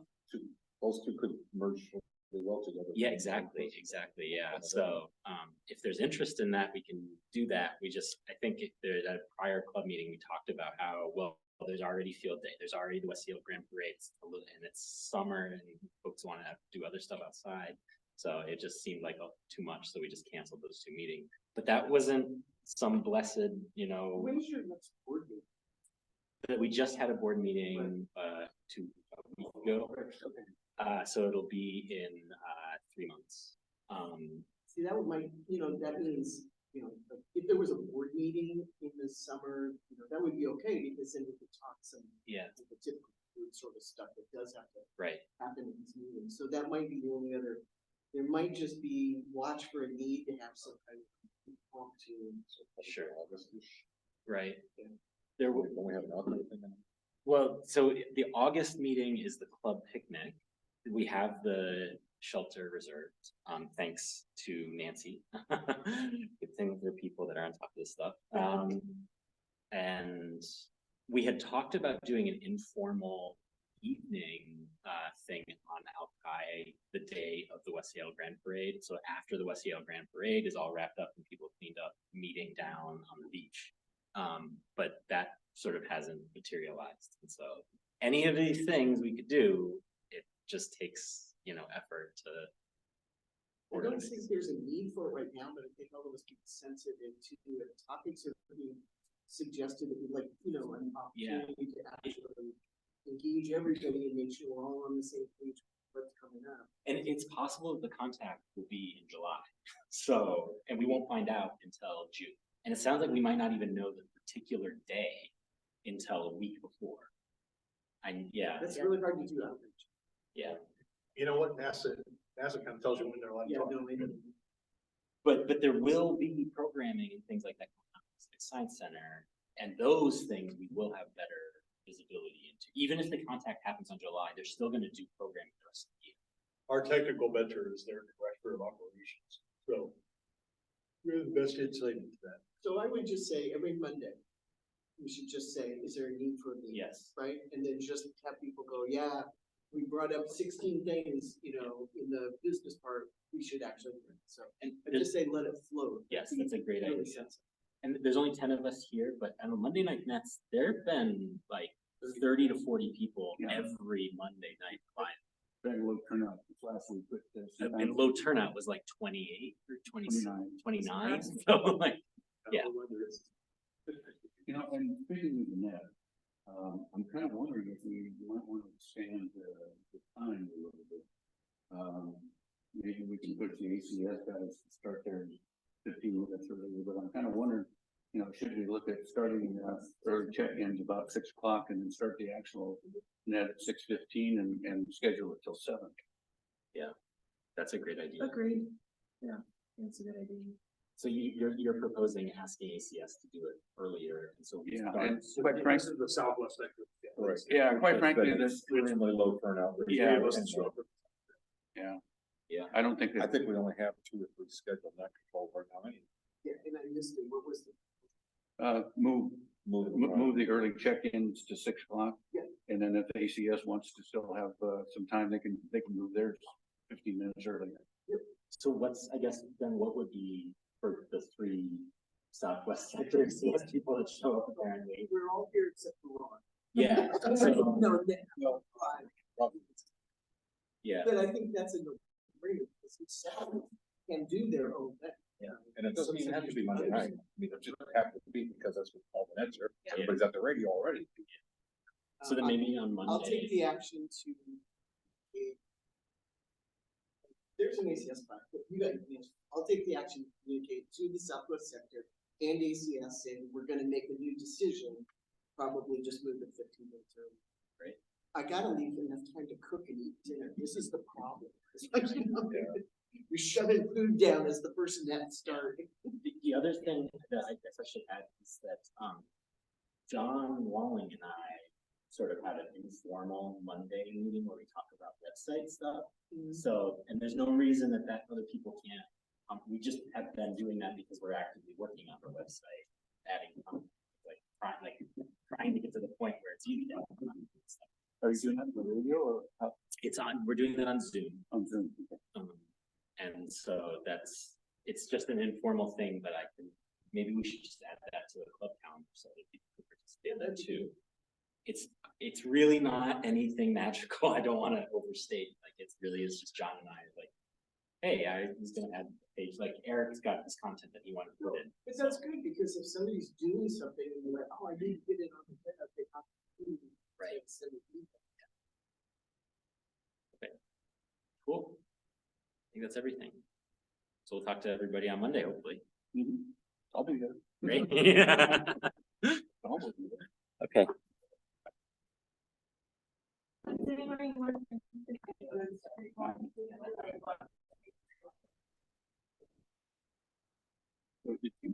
Did you work for that interview?